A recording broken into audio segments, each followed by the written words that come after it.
We'll give everybody one more minute to log in. I know there were a few people on the wait list tonight. I see a lot of faces I know out there. Hi, everyone.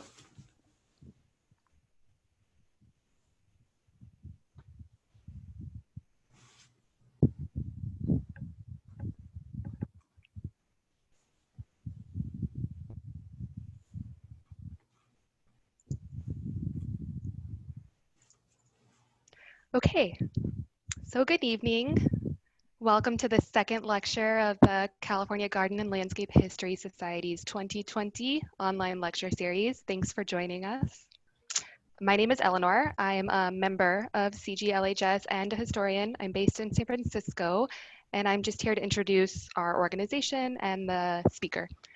CGLHS is a membership-led organization, and your membership and donations help us provide programs like this.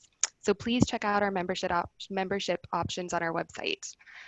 We welcome professionals in the working in landscape architecture, gardeners, and history buffs alike, and members benefit from early registration to programs like this, discounted rates to our other programming, including our annual conference, and they receive quarterly editions of our really wonderful journal, Eden, which Stephen edits.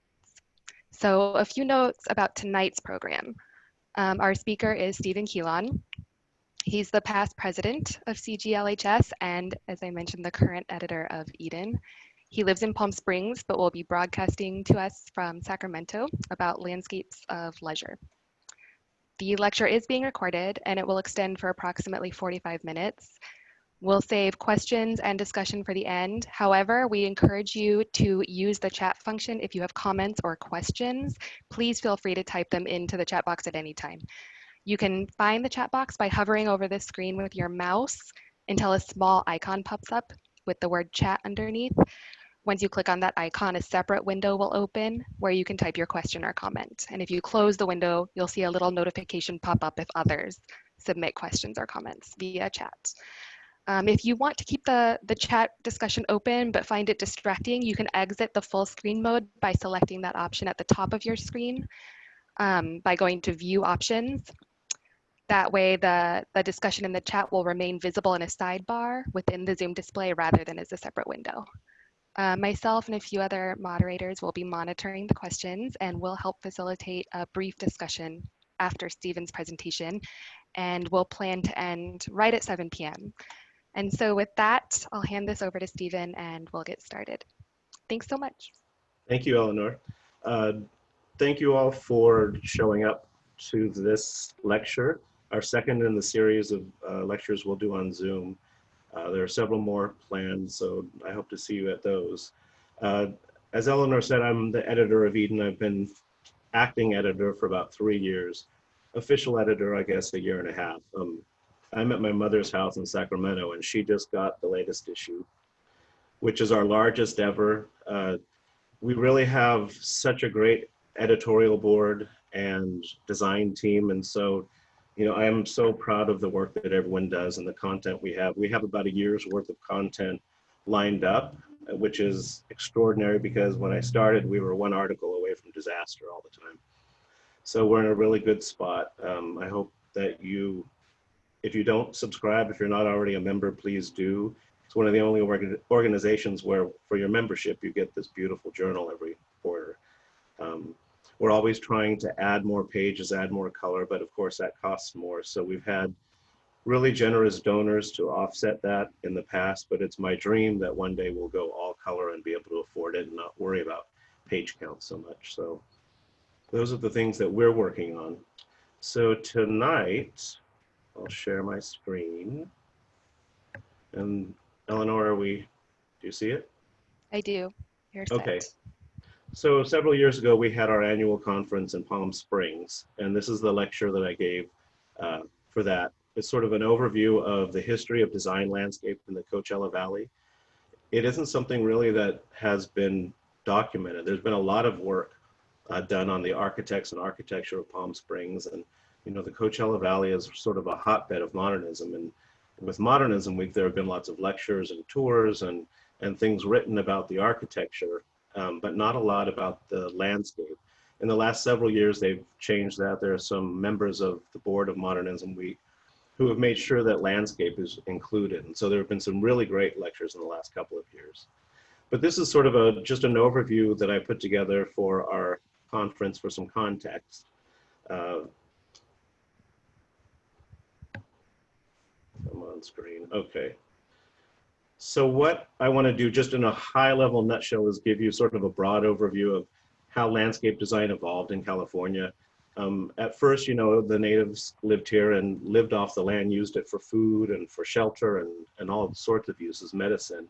When the Spanish came, they sort of recreated what they knew in Spain. And so they interpreted what they knew with adobe missions and things.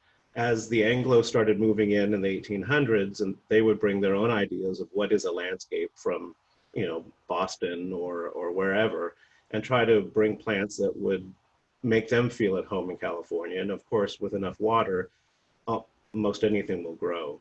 So this isn't linear, but in the 1800s, there were architects and designers who were trying to really come up with what's an appropriate style for California in architecture and landscape. And so they really went back to looking at the roots of the Mediterranean. And then later on, there was modernism, which we'll discuss in a little more detail because of Palm Springs being known so much for its modernism. So what does this mean? And in the 1700s, when the Spanish came and sort of took over and in not a very nice way, you know, conquered the natives and did what they did, but they brought from Spain what it really to them meant home, you know, with the architecture and the landscape in a really modified way, brought that in and imported it to California. And then in the 1800s, you see more people from the East Coast, the Midwest arriving in California and really changing it and shaping it into something that they were familiar with and felt comfortable with. But in the 1800s, with the missions being restored and people sort of reevaluating what is design in California, architects were trying to come up with a new style that is appropriate for this Mediterranean climate. So they did look to, you know, the Mediterranean for design cues, and at the same time, the missions were being restored and they were given, you know, changing history and reinterpreting history to make, you know, it's called Ramona's Marriage Place. Ramona was a book which was meant to show the struggle of the Indians, but turned into this romantic view of old California, and it stirred tourism to California. So this is a courtyard in a Spanish house, and this would have been a working space with maybe cows and some fruit trees and pigs and chickens, but it was reinterpreted really into this romantic ideal of sort of this vision of old California as this pastoral, beautiful, flower-bedecked place. And then modernism really took over in the 1930s, 40s, 50s. And so here's a modern patio. It's an A. Quincy Jones house with a landscape by Garrett Ekbo. And looking at this, you can tell that this is a modern space, mostly by the architecture, but it's got this easy indoor-outdoor relationship, you know, simple materials, plants that are native to the region or brought in and were appropriate to this Mediterranean climate. But what makes this landscape modern? I think it's more in California about the function and the way you use the spaces and the way that you live indoor, outdoor almost all the year, especially Southern California. But with landscape, you know, this is a house from maybe 1955. If we were to go back today, the house, if it was in good hands, probably looks very much like this, but I'll bet the landscape looks entirely different. So it is hard now to really say what is a modern landscape. So we'll try to shine a light on that and show especially what that meant in Palm Springs.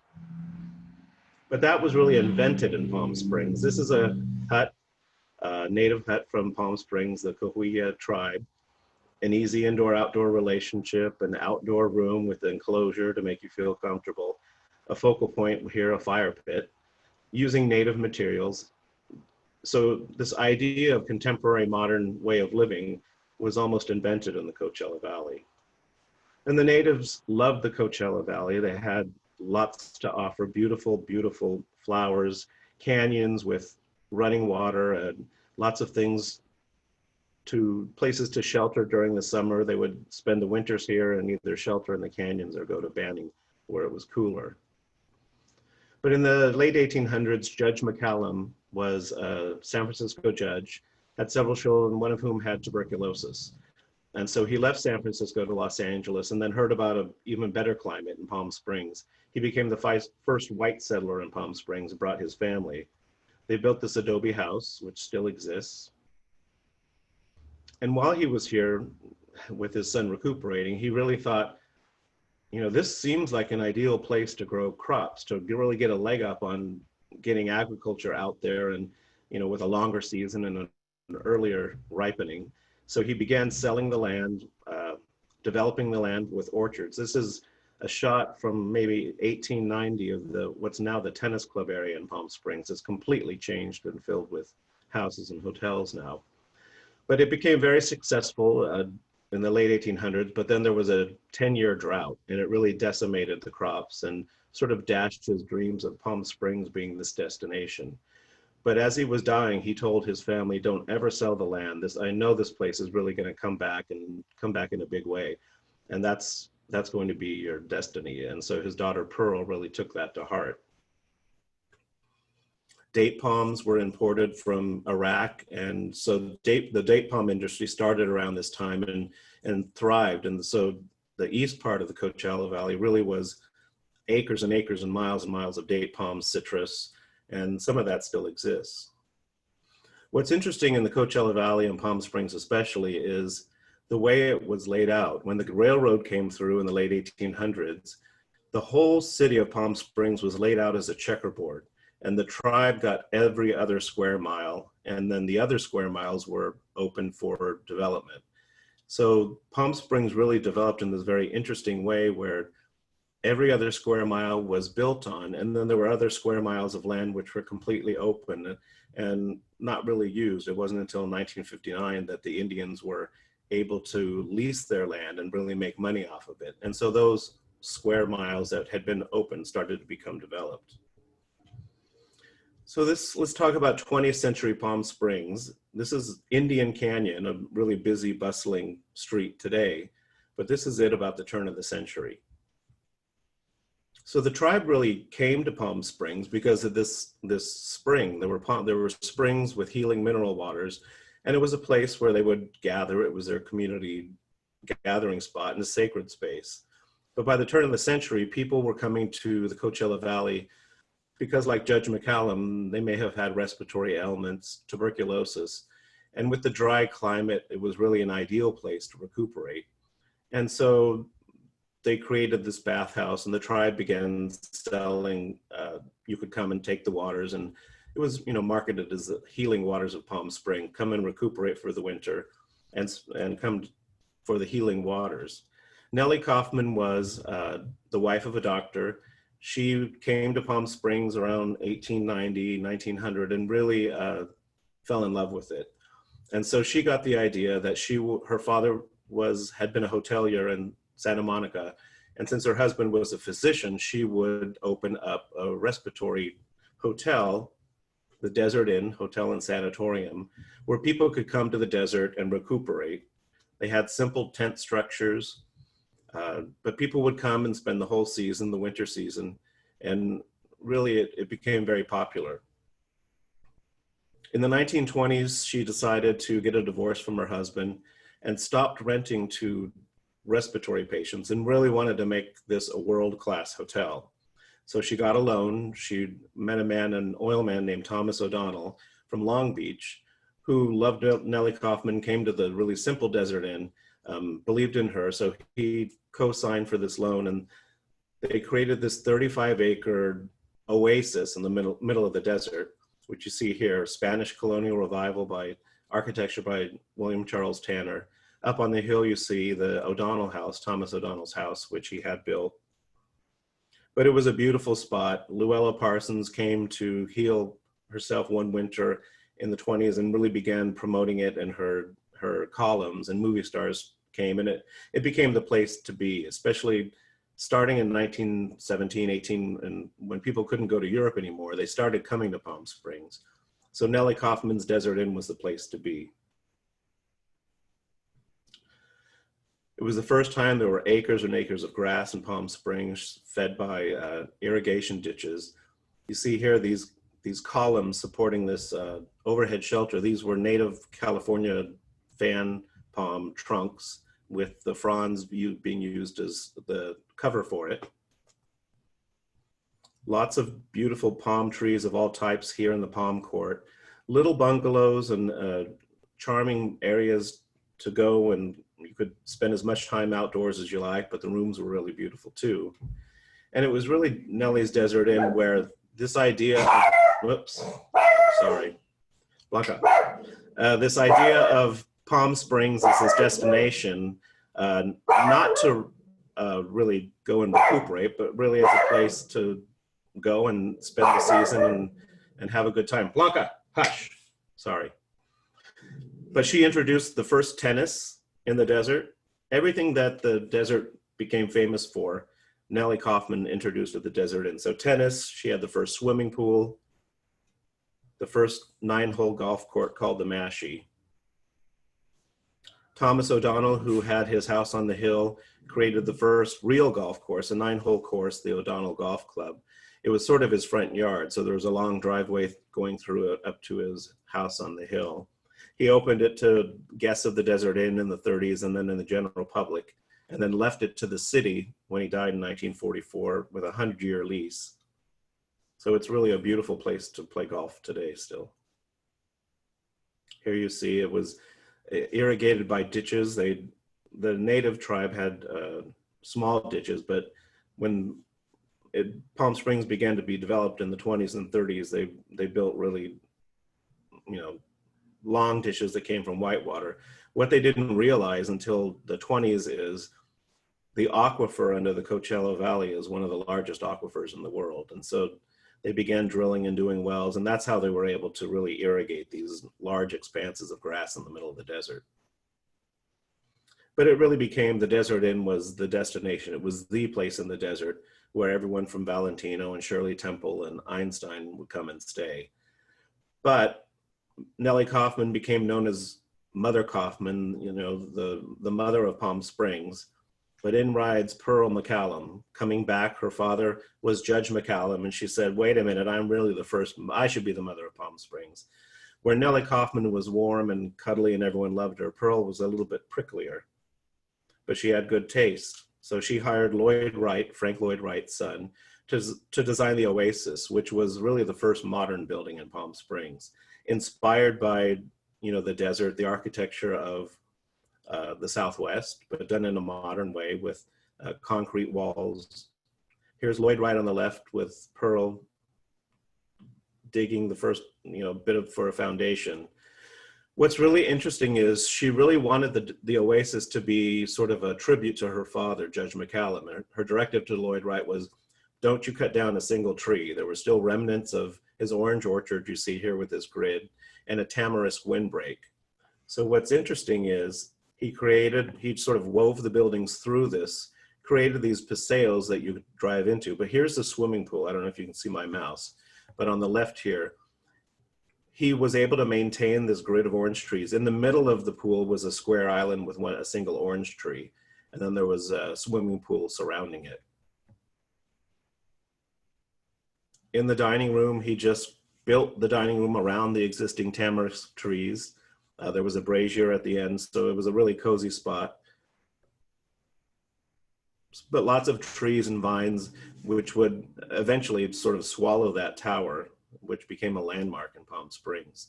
Further east in the valley, the La Quinta Resort opened in 1926. Gordon Kaufman was the architect with Edward Huntsman Trout.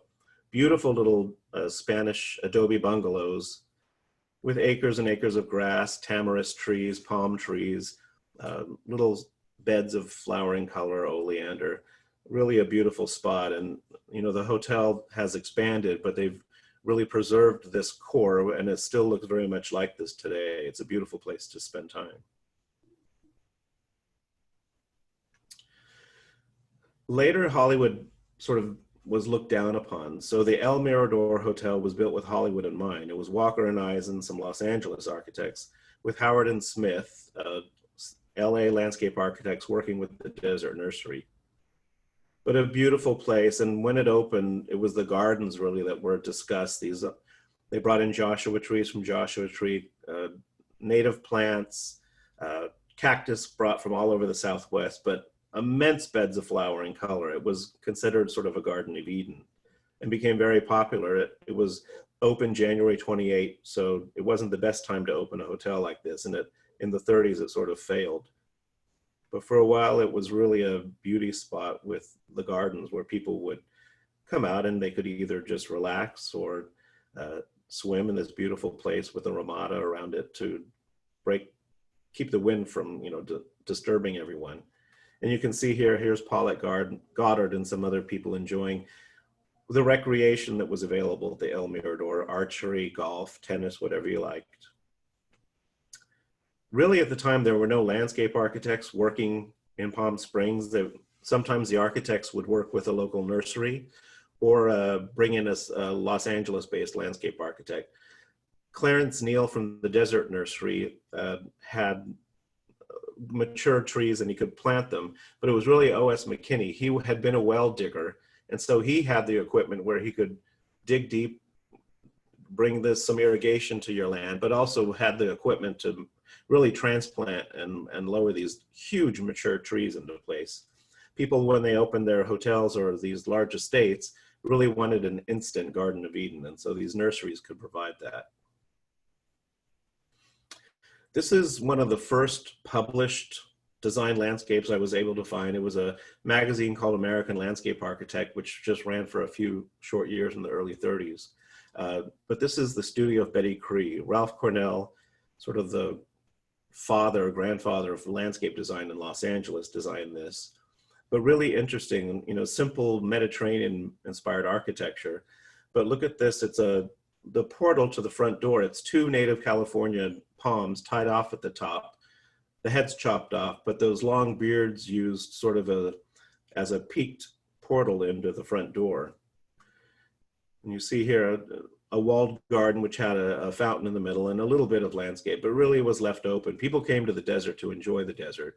And so they wanted it to be as pristine and pure as possible. In the 1930s, modernism was really starting to take over, especially by then with architecture, music, dance, art. It had been established. Landscape came a little bit later. So I want to talk just in a nutshell about style. In the United States and California, there had been this back and forth, the formal sort of Mediterranean, Italian, French garden with its strict geometries, or the more pastoral English-based informal style, which you see below. In landscape architecture, it was slow to really take off. It wasn't taught at the Bauhaus. Here are some European gardens you see, and they're really based kind of on an abstract painting. And you really wouldn't notice any of this while you were walking through the garden for the most part. And it's really something to be looked at from above, not really a place to be used so much.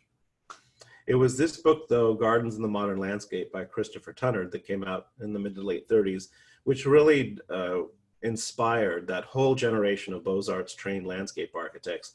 And the first thing published really that explored contemporary landscape and what that meant. And it really made a big impression on landscape architects in California. And what he said here's a quote, and it really encapsulates what early contemporary design in landscape meant in the 30s. The right style for the 20th century is no style at all, but a new conception of planning the human environment. In Palm Springs, two of the earliest landscape architects, Fred Barlow was class of 1926 in Berkeley in landscape, the largest class ever. He was one of 8 students. So he and his partner, Katherine Bashford, who was self-trained, but she looks pretty staid, but she was a practitioner of yoga, studied theosophy with her best friend, Mabel Alvarez. They traveled all through Europe, and she really created paintings, abstract paintings with color. They studied synchrony, type of color theory in modern art, and she would interpret that in her flower beds in the landscape. But they created one of the earliest design landscapes in Palm Springs. Is for Mr. and Mrs. Arthur Bourne. He was a singer sewing machine heir, and she had done a garden for him in Pasadena several years before. But this is a house with Wallace Neff, a Mediterranean style, but a completely modern house in the way that it functioned. And it was organized around this swimming pool. So there was a walled garden with native California palms, some flowering color contained pots around the garden with geraniums and whatnot, orchards beyond, but really no grass. They had a little bit of ground cover, and they were really conscious of water was scarce and to use plantings which would be sustainable in the desert. And these were places that were used only in the winter before air conditioning. No one came here in the summer. It was really Fred Barlow who was exploring these things before it really was some ideological philosophy, but he was trying to find ways to make the landscapes, these outdoor spaces, really functional and usable and enjoyable for the people who would inhabit them. This is a really interesting project from the middle 1930s with Earl Webster and Adrian Wilson, who were some wonderful architects in Honor Easton. This is a set of 3 houses for some Caltech professors who were obsessed with badminton and played all the time. So they bought 3 contiguous parcels, hired the architects to design some contemporary houses, and Fred Barlow designed the landscape. So you see here sort of the site plan. The 3 houses are pushed close to the street, and they had a shared back garden with a badminton court in the center. So it was thoughtful enough that if at some point one of these families moved and someone who was not a fiend for badminton, they could wall off these spaces and have individual gardens. But you see here, each house had its own private patio and outdoor space for private interaction with the landscape, and then another sort of transitional garden space, and then the big shared space in the back. He took this a step further in the late 30s. This is 4 parcels on 2 different streets. Each house had its own private garden, but in the back, there was a section of each garden was reserved for a shared sort of recreational space.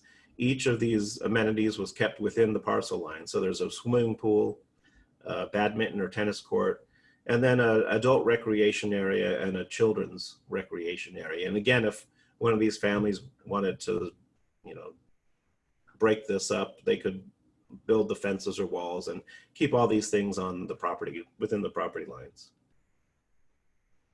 This is a house he did in San Gabriel with H. Roy Kelly. And so he's really trying to think of ways to make these landscape spaces more usable. So badminton, I guess, was a craze in the 30s. You see these a lot. But in the driveway, he created this large motor court, had badminton court lines sort of embedded in the concrete with holes in the concrete so they could set up their badminton net and play when the car was not there. Or the kids could use it to ride their bikes around or do whatever. But they're really maximizing the space and thinking of ways to give private space to these gardens. This is another H. Roy Kelly house in Arcadia, which got the attention of Sunset, which said, how much of your lot belongs to the public? So what they're saying is, put the house as close as legally possible to the street. Don't waste your space on outdoor spaces you'll never use, and maximize your outdoor living space in the back. So you see here with the graph what that means. It's a lot more private space. So here's the rear garden. These big sweeping biomorphic beds of Algerian ivy. Fred Barlow was really the first one who used Algerian ivy as a ground cover instead of a vine.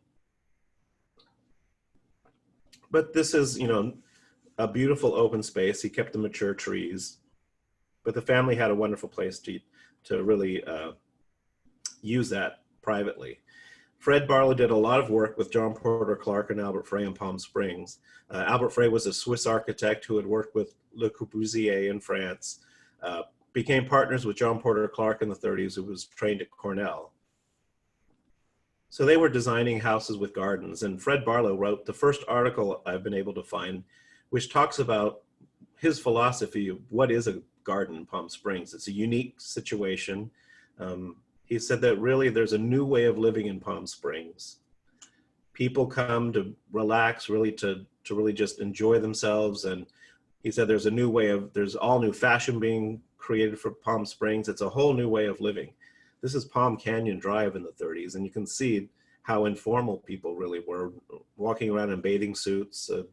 It's kind of, I mean, I think it would be kind of shocking today to see this, but this is the way people were living. And so he was designing spaces for this. And again, you know, he really wanted to respect the desert. So he would design just a little bit of grass adjacent to the house, enclosed by a low wall, where he really thought is where you could, you know, have some recreation, but a cool space from which you could enjoy the beauty of the desert, the changing colors on the mountains. Here you see how he planted really interesting structural things next to this modern interpretation of adobe. So these interesting plants have sort of a broad canvas for interesting shadows on the walls. With his partner, Katherine Bashford, they did the Palm Springs Women's Club, which had native California palms, and then a palette all of pink flowering trees and vines and ground cover. So here you see in the lower left, that was just a sea of this sort of purpley pink desert verbena. So when this club was open during the season, it was beautiful bed of flowering color, and then off season, it really just converted to sand. And this is really one of the first modern projects that really got the attention of the press nationally and even internationally. It was called Ship of the Desert. It's still there today. Trina Turk, the designer, owns it. But they really were sort of exploring total collaboration. So with the clients, the Davidsons, Webster and Wilson, the architects, Honor Easton, the interior designer, Bashford and Barlow were the landscape architects, and even Millard Sheets, the artist, was the color consultant. And they really worked on this from the outset together, designing this house collaboratively, and the gardens and the interiors and even the color palette. So these are the Davidsons. He was a Washington military high-ranking official. She was an heir to the National Cash Register Company. So they would come to visit her mother, and so they built this house called Ship of the Desert because it's got this kind of streamlined, modern nautical detail. I was able to get these color slides that Earl Webster took in the 30s from Earl Webster's daughter. So you see here, it's hard to tell because the color's faded, but the house was a pale yellow with gray-green trim, which was inspired by the Encilia, the beautiful native plant that blooms in early spring, late winter, yellow flowers. They pulled native granite right from the site to build the retaining walls, and they, Millard Sheets did this deep brown on the bottom you can see here to sort of ground the house. Bashford and Barlow's landscape was inspired by this circular living room which projected out. So there was a similar space, you can see here, this semicircular garden, the little bit of grass where you could really, you know, play badminton or just lie on the grass and relax, surrounded and enclosed by grapefruit trees underplanted with purple and pink pansies. And then a little dining patio, you know, paved in decomposed granite. But you see here, this is South Palm Springs, which is entirely built up now, but in the late 30s was just wide open space. You can see Smoke Tree Ranch in the distance. So this is the interior. This is that semicircular space that comes out. And this is interesting. It was built up on a raised platform. And so these windows could be lowered completely into the sill. And with the doors open and the windows open, it became sort of an indoor-outdoor space to really enjoy the desert. Ramos Martinez did the painting over the fireplace, which set the tone for all the colors in the room. In 1937, the San Francisco Museum of Art did the first show of its kind called Contemporary Landscape Architecture and Its Sources. It was very popular. The curator worked with the Pacific Coast chapter of the ASLA. And it explored all these different themes that were happening that we talked about. And functionalism was really what they meant by contemporary landscape at the time. The next issue of Eden has a great article by Barbara Lamprecht about Richard Neutra and some of his gardens. He was both an architect and trained landscape architect. This is his house from 1937, the Miller residence. And again, there's just a small panel of turf with this transitional space of Arizona sandstone walkway. And then with native plants, it sort of transitioned into the open desert. You see here the site plan. It was her house that she would use in the winter, but she was the teacher of this Meisendiek way of, better posture and the way you hold your body would improve your life. So here's Mrs. Miller enjoying her little panel of turf with the encilia blooming around her, and you see the beautiful ocotillo in bloom. Albert Frey, the architect we talked about earlier, was building these wonderful little pavilions, and he really understood landscape and how to really marry the building and the landscape together. So his little structures would have walls that would expand beyond the roof line to project out into the landscape and kind of blur the lines between what's the building and what's the landscape. You see here these interesting little concrete pads which could be used as seating, and they're surprisingly comfortable. And then when he built his pool, he has this arbor, this kind of overhang that comes out, interesting pattern, but it sort of marries the landscape to the house. In the late 30s, it was Garrett Ekbo, James Rose, and Dan Kiley who began writing articles for the leading publications at the time. They were students at Harvard and became familiar with Walter Gropius, who had shaken up the architecture program at Harvard. Landscape was still Beaux-Arts inspired, and so they really believed that Harvard needed to change its curriculum and include contemporary landscape design, and they didn't. James Rose was actually expelled because of it. But they wrote these sort of revolutionary articles about what contemporary landscape should be. Some of the things they were talking about besides functionalism was the destruction of the axis. And so their idea was, instead of the axis, use modern art sort of as a way to organize the spaces in the garden and make them more dynamic. So you see this Kandinsky piece of art on the right, and sort of how it was interpreted by Ekbo later in one of his landscapes. And here's another Kandinsky drawing or painting up above, and sort of a really interesting dynamic sort of angles and spaces and different paving patterns to make the landscape more interesting. So Mark Tribe has created this 6 axioms for modern landscape architecture, which kind of encapsulates what Ekbo, Rose, and Kiley were talking about at the time. 1, a denial of historical styles, a concern for space rather than pattern. Landscapes are for people, meaning a functionalist program based on human use. The destruction of the axis. Plants should be used for their individual qualities as botanical entities in sculpture.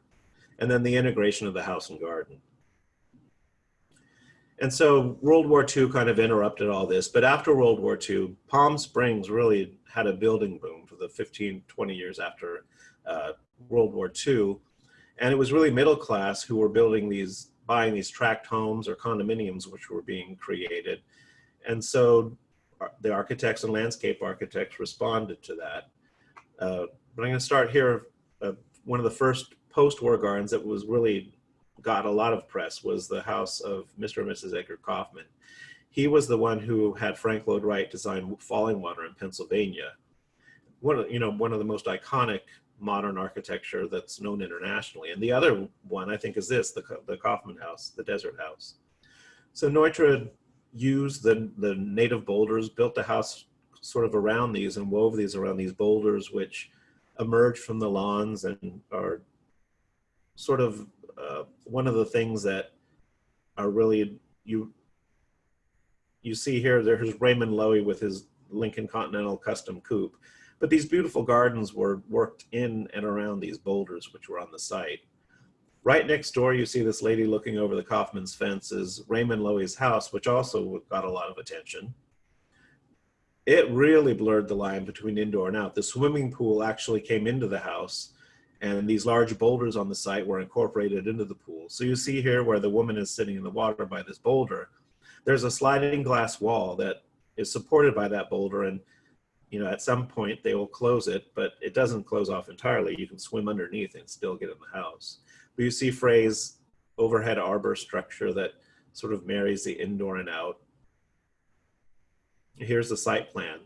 William Powell, the film star, was at the housewarming party and said, Raymond, this is a wonderful thing, but it's wacky. Someone's going to fall in the pool. And after a few drinks, he was the first one to fall in the pool, and everyone jumped in to make him not feel so bad. It's a beautiful house, has been restored. If you ever get a chance to see it, I highly recommend it. After World War II, Tommy Tomson was really the most important landscape and architect in those early years. He was sort of self-trained, but had a lot of good mentorship from people like Fred Barlow early on. He married Doris Henderson, married into this family of dynamos, really. Cliff Henderson on the right was the sort of the ringleader, really a firecracker. He ran the national air shows. These men had Packard dealerships and were building in Santa Monica. One of them was the editor of Desert Magazine and lived out in the desert. And so they all were really interested in the desert and came to the desert. Through the Hendersons, Tommy got a lot of work. So this is the Pan Pacific Auditorium in LA from 1935. It was built for a housing exposition because the New Deal was really coming up with new ways of financing with the FHA. And so it had an amphitheater.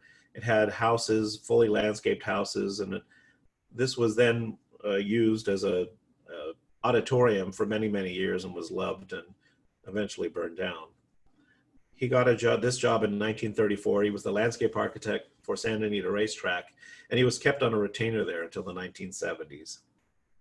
He became landscape architect of the Stars. This is Joan Bennett's house, but Joan Crawford, Robert Montgomery, on and on and on. Everyone loved him and used him, and oftentimes would hire Tommy before they decide on an architect because they had been to Santa Anita and seen his work and loved it.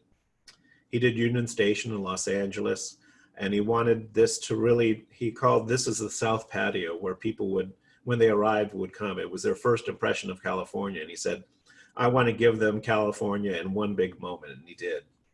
And this is another space that's beautifully restored and preserved, and if you go there today, it looks pretty much exactly like this. But Cliff Henderson had been in North Africa during World War II. And when he came back after the war, was staying with his friend Edgar Bergen out in the desert, and really thought the light and the topography and everything, it reminded him of North Africa. And so he got this idea, and this is how he was a dreamer and a firecracker, to build really the first modern planned community in the desert, Palm Desert. He thought the location was ideal because it was away from Mount San Jacinto, so it would have hours more sun and lots more fun is how they marketed this. So Tommy laid out the whole city. He got a parcel, a homestead parcel, and built this. It was called Hot Rocks, built with railroad ties and sliding walls of glass, where when it became the tradition, if you came to see Tommy and his family and they weren't there, you would leave a note on the glass with your lipstick. And that's still there. But here's where he sort of master planned this whole community. They started with the Shadow Mountain Club, which is with the architects Kaufman, Lippincott, and Eggers. It's really Eggers who was the principal here. And this was designed as a hotel where you could come in and stay. It was a community hub with this enormous figure-8 pool.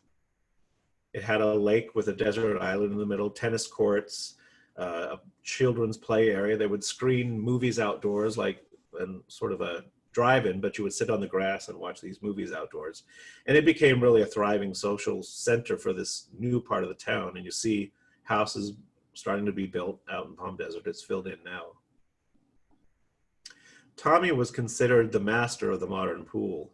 In the 1930s, when the Paddock Construction Company came up with a new way of creating pools by spraying gunite, it sort of opened up to the new shape. So traditionally a pool would be a simple rectangular or something not so dramatic, but Tommy really was a dreamer and creative and came up with some of the most interesting pool shapes starting in the 30s. Paddock hired him to do this exhibition in the Valley in 1940, where there was a full-sized pool and then 5 individual miniature pools completely outfitted with chrome handrails and little tiny lights. One was a sort of a naturalistic woodland scene that had boulders embedded into the coping and in the pool. Some more formal. One, his most famous, is the little teeny pool in the middle. It's called the Blue Opal Pool, and it's sort of an inverted dome. It doesn't have straight sides. It's really interesting. Some of his other creative pools. This is for Cliff Henderson, his brother-in-law, in Brentwood in Los Angeles. One of the first biomorphic pools, a huge pool with again a desert island in the middle. His daughters say that they had the best time there. They would sail the sailboat all through it. Rita Hayworth and Orson Welles later rented it. This is the Pendleton resident in Beverly Hills. It has the Blue Opal Pool, this inverted dome, but he put a copper tube in the coping and it had little jets. So when the pool wasn't being used pool, it was sort of this formal fountain and this kind of modern interpretation of a French sort of folly. For a hotel in Scottsdale, he did this interesting heart-shaped pool. And then for Frank Sinatra in 1947, with E. Stewart Williams as the architect, he was hired by Sinatra. Tommy was developing the landscape program for it and thought, well, I'm going to give him a piano-shaped pool. But he was worried that it would be too corny, is what he said. So he asked friends and family. He said, oh, no, do it. It's a good idea. And Frank loved it. So you can still see it today. It was on our CGLHS tour of Palm Springs, his piano-shaped pool. Here's just another example of one of Tommy's sort of modern interpretations of Southern California, but beautiful pink paving with this really interesting biomorphic shaped grass. And I never knew it before, but now I have to have pink pool coping one day. Small apartment hotels began popping up after the war. This is the Town and Desert Hotel. Herbert Burns was the designer. I've written a book about him, but he would design everything, the architecture, the landscape, working with the nursery, the interiors. And so it was a place where people could come and stay for the whole winter because there were kitchenettes. You weren't relying on room service. Here's another one, the Biltmore, which had this large community room and pool and wonderful little bungalows scattered across the property, which was landscaped by Ralph Cornell, had its own golf course. Here's some more shots of that. This is a really interesting project I wrote about in Eden a couple of years ago. Paul Truesdale was a Beverly Hills developer working with Pearl McCallum McCannis, created Tockwitz River Estates, hired Alan Seipel as the architect and Edward Huntsman Trout as landscape architect. And they collaborated on this, and Huntsman Trout's drawings are at UCLA, and it's really wonderful what they've done here is all the front yards were just shared landscape, and it was designed as one cohesive unit, all in native plants, so decomposed granite with things native to the desert. But it's really how the houses were organized on the site and how the fences were designed. It was really this cohesive community where everyone had a fully landscaped garden when they moved in, your choice of several different swimming pool shapes, and got the attention of House Beautiful. So in the 50s, golf really took off. I showed you earlier the O'Donnell Golf Club, a small 9-hole course. But the idea was people were coming to the desert in the winter, wanted to play golf, and there was really just the O'Donnell Golf Club. Movie stars were coming out and being photographed, and it really started getting the attention of the country. And Johnny and Velma Dawson got a great idea to create a 18-hole golf course in the desert with a really interesting idea. So the Thunderbird Dude Ranch was a small dude ranch Gordon Kaufman and Tommy Tomson designed. It had an arrowhead-shaped pool. It really wasn't doing so well, so they sold it to the Dawsons. They worked with William Cody, the architect, to come up with this idea of a golf course with houses enclosing it on the perimeter, sort of woven through the golf course. So they would sell these home sites, which would help fund the construction of the golf course. A lot of famous people moved in. Here's Lucy and Desi with their Paul Williams modern house. But then with this, golf courses started popping up all over the desert. This is Tamarisk Country Club, which was really designed and built because most of these golf courses were restricted, and so Jewish people were not allowed to join. So this was Jewish people, the Groucho Marx and others from Hollywood, funded this and built it. And Frank Sinatra, as a political move, bought one of the first home sites because he was totally against bigotry of any kind. And so it really took off. Eldorado Country Club, William Cody was the architect. Tommy Tomson designed the landscape, the site plan for the home sites surrounding it. Ekbo, Royston, and Williams, I talked about Ekbo before, but they did a lot of great work in the desert in the 50s and 60s. This is Palm Springs City Hall. We didn't know forever who designed the landscape, but we found this working with Lauren Brickeret at Cal Poly Pomona. This drawing turned up, which was really exciting because I had seen the photographs by Schulman. But Ekbo designed these interesting sand dunes with native flowers, sort of enclosing this native garden, but then grass around that and native California palm trees. All of this now is just wall-to-wall grass. It's been changed. There's a house in Deepwell Estates. This was also on the tour. Ekbo, Royston, and Williams, with Easter at Williams again. For the Kerners, who were wealthy people from Canada who would use the house in the winter. Beautiful paving and these cascading dunes of different flowers and trees, and beautiful is this entry experience. You walk up and there's a beautiful fountain. And this recently has been bought by a couple who have completely restored this, working with the drawings, took off any later additions. And then J.C. Miller, who is a CGLHS member and landscape architect, using the Ekbo drawings, has just restored the gardens. And I saw them earlier this year, and they're spectacular. And so once they mature, I'm hoping we'll maybe be able to have a tour or something, because it's one of the most breathtaking things I've seen. This has all been restored, the original paving, this seating area, these cascading flowers. So some JC has substituted some more drought tolerant flowers for some of these areas, but it's still the same impression. This is the Ocotillo Lodge. So the Alexanders were developers from LA. They were going to design this community called Twin Palms with Palmer and Kreisel, the architects. Kreisel had trained at USC and was a licensed landscape architect, trained by Garrett Ekbo. So he had Ekbo design the landscape for the Ocotillo, but for the rest of his career, he did total design. He would design the architecture, the site plan, the landscape, the interiors, the color palettes, everything. You really just came with your toothbrush and your clothes. So this is Twin Palms. Every house came fully equipped with 2 palms and was landscaped.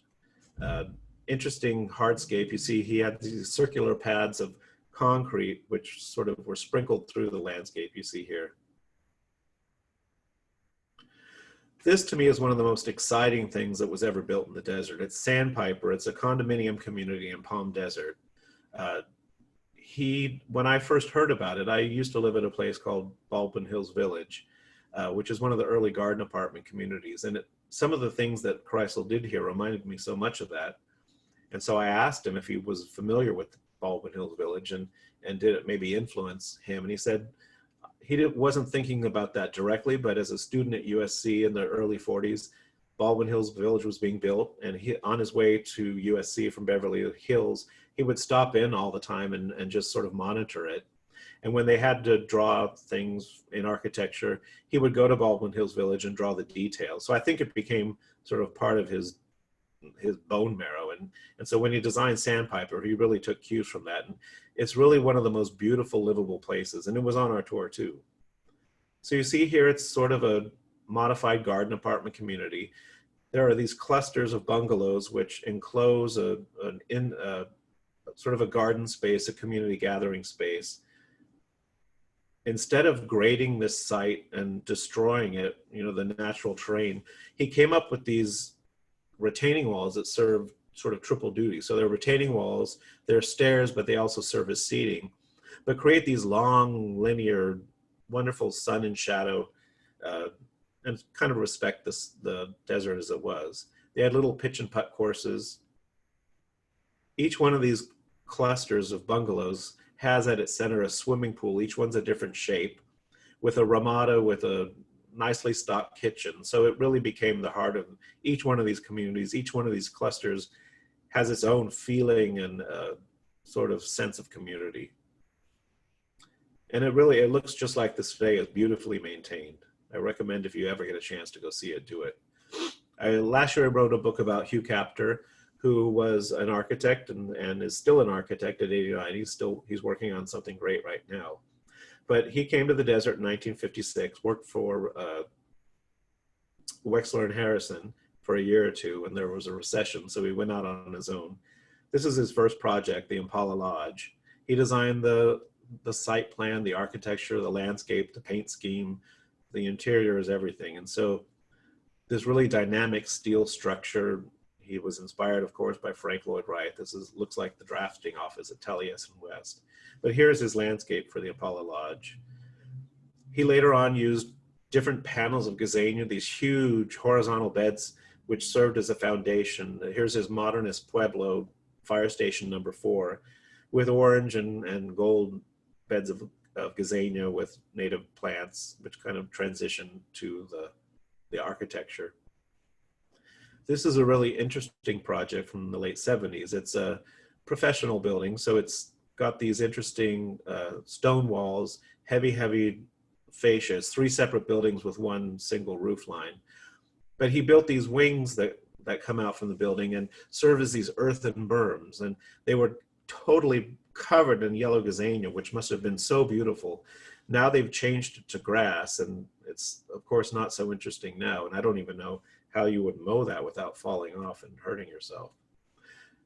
Cactus Slim Morton was a really famous horticultural fiend and collector. He was a Hollywood stuntman who came to the desert for his health in the 30s and became obsessed with the plants of the desert and studied them. Married Patricia Morton, who had been trained at UCLA in botany and horticulture.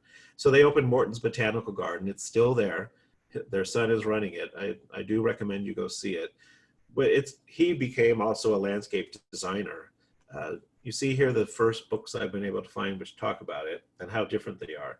The Palm Springs Garden book was written in 1954-55 by the Garden Club of Palm Springs. And you see it, acres of grass, huge amounts of flowering color. This is Desert Plants for Desert Gardens from the 60s by Patricia Morton. And it really sort of promotes the idea that you can have fully planted landscapes with more, sustainable desert plants or Mediterranean plants. So here are some of the gardens they designed in the 50s and 60s for houses in deep well estates and the other sort of upscale communities that were coming up. But you see they're fully planted. It's got lots of desert plants and other plants, but there are plants. It isn't just a sea of decomposed granite with an ordinary grid of these, barrel cactus and a few spiky things. It really looks lush and planted, but it's all, for the most part, native plants. This has some petunias. Martin Ruderman, in a typical Palm Springs story, he was a jazz musician and teacher at UCLA in the 40s, came to Palm Springs, all of a sudden was a really well-known and respected landscape designer for several years, and then transitioned to becoming into a bank president after that. But he did these interesting gravel front yards with interesting patterns. Here's a house he did with Herbert Burns with a grape stake fence with the transition from the desert to this green oasis and pink petunias everywhere. But here are some of his gravel creations, which made, these open spaces, easy to maintain without a lot of plant material and a little bit interesting. This is the first sort of Las Vegas style resort, the Palm Springs Riviera. Don Crabtree from San Francisco was the landscape architect. It had its own golf course, and the pool shape was sort of mirroring the shape of the buildings which were adjacent to it. This is the spa hotel. So early on, I showed you the spa where people would come and take the waters. In 1959, the tribe had this built, and it became really a luxurious spa where people would come. John Vogley was the landscape architect. The first university-trained licensed landscape architect to both live and work in the Coachella Valley was David Hamilton. He arrived in 1953. He worked for the city through the 50s, and then in 1959 opened up his own landscape architecture office. Worked a lot with Donald Wexler, who was one of the the key architects in the desert at the time. One of their first projects was the Royal Hawaiian Estates. So these condominium communities were opening up where people could come and, you know, stay for this season or come back, just lock it and not worry about it. Instead of owning your own home, it was just an easier way of experiencing the desert and a little bit less expensive. He did the College of the Desert in 1962 with Sasaki Walker and Associates. A beautiful Beaux-Arts inspired plan, new formalism, beautiful spaces, modern spaces for students to gather. The famous steel houses that Wexler and Harrison did in 1962, Hamilton was the landscape architect there. And then a really important project in the 60s was the Palm Springs Airport. So Section 14 was one of those square miles I told you about that the tribe owned, and it was just wide open land. But they created Tockwitz Canyon Drive as this monumental boulevard that would go from the airport all the way to downtown Palm Springs and be sort of a secondary main street. It was zoned all for commercial. You see here City Hall on the left, but a fully landscaped, really dramatic boulevard, which came from the airport all the way to downtown. So it was your first impression when you landed, beautifully sited so that when you came out, you have breathtaking views of the mountain. This, using the garden apartment principles, Wexler and Hamilton created this professional park. So beautiful little bungalows, fully landscaped for your office, whether you're an architect or attorney or whatever, a beautiful new way of having an office space. This is one of his later projects. It's the Diplomat Condominiums. It was a New York developer, so there are these beautiful penthouse style apartments with these beautiful grounds. I'm ending this by going back to Sandpiper, one of my favorite places. So William Kreisel designed the landscape as well as the architecture. You can see the interesting shadow block walls that he used. This community, though, is struggling because water is, of course, scarce and expensive in the desert. So they're trying to honor Kreisel's plans while transitioning to more drought-tolerant landscapes. So what they've done was very intelligent. In those central hubs, those social areas around the swimming pool, they're keeping the grass, they're keeping, you know, the lush look. But in these secondary and tertiary spaces behind the units that go out to the motor courts or circulation areas, they've taken out all the grass. So you see on the left what one of those spaces might have looked like. And on the right are some scenes of it today. Remember Kreisel's circles, those concrete pads that were at Twin Palms? They've taken that and created these circular areas of imitation grass, just to give you a sense of grass, kind of honor that idea of it. But these are more, you know, sustainable, decomposed granite. Bill Kreisel gave his blessing on this idea before he died. So this, I think, is a way that maybe it will go that, you know, for some of these historic spaces, hopefully they'll keep some of the grass really to show what Palm Springs was like. But it's going back to what it was in the 30s where, you know, people really, they're in the desert, want to feel the desert and experience it. And so it's going more in that direction. But so that is my lecture. Thank you. Eleanor, if we have questions.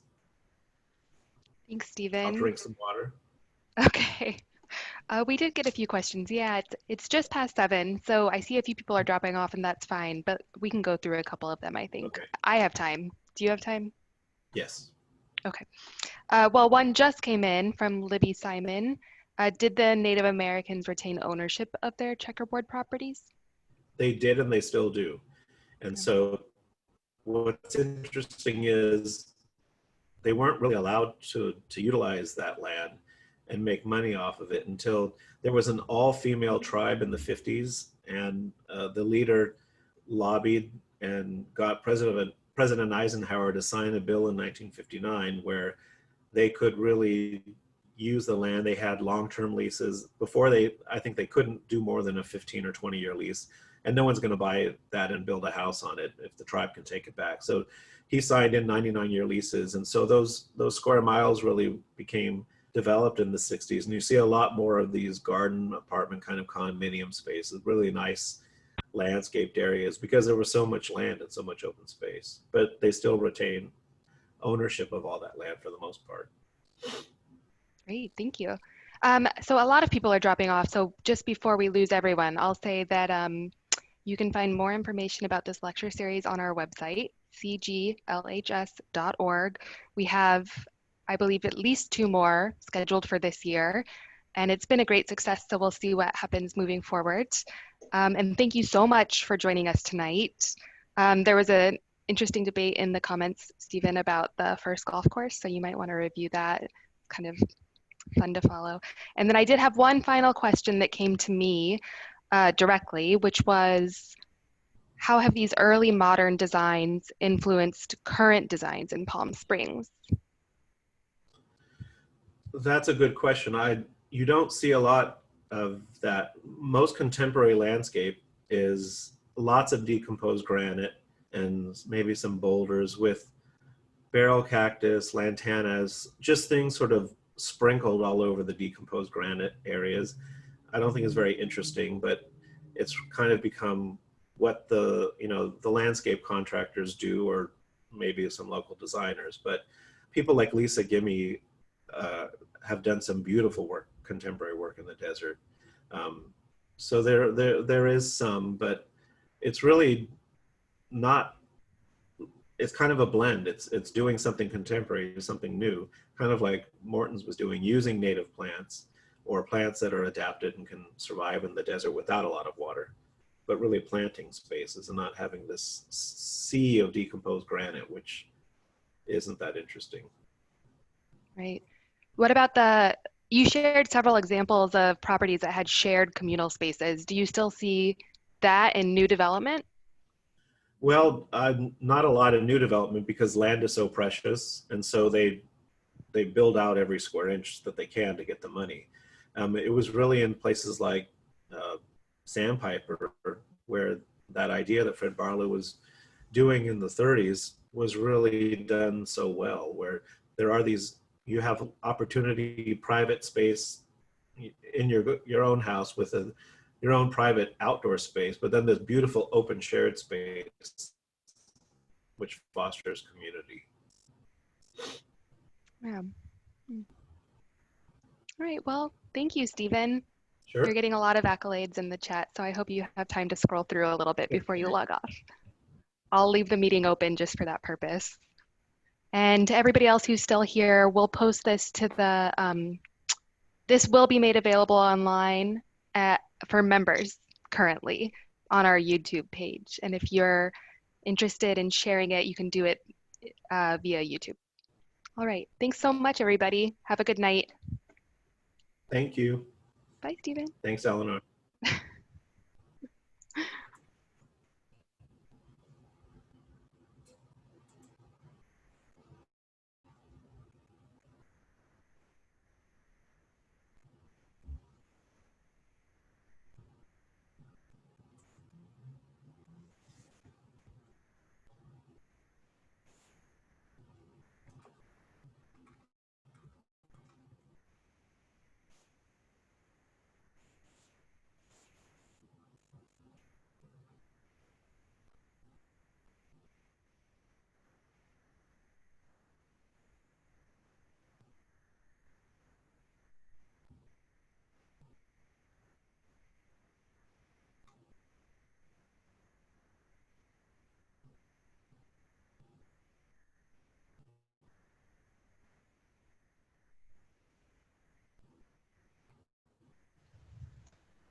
Are you getting a chance to look over those? Yeah, I'm looking at all the okay, great.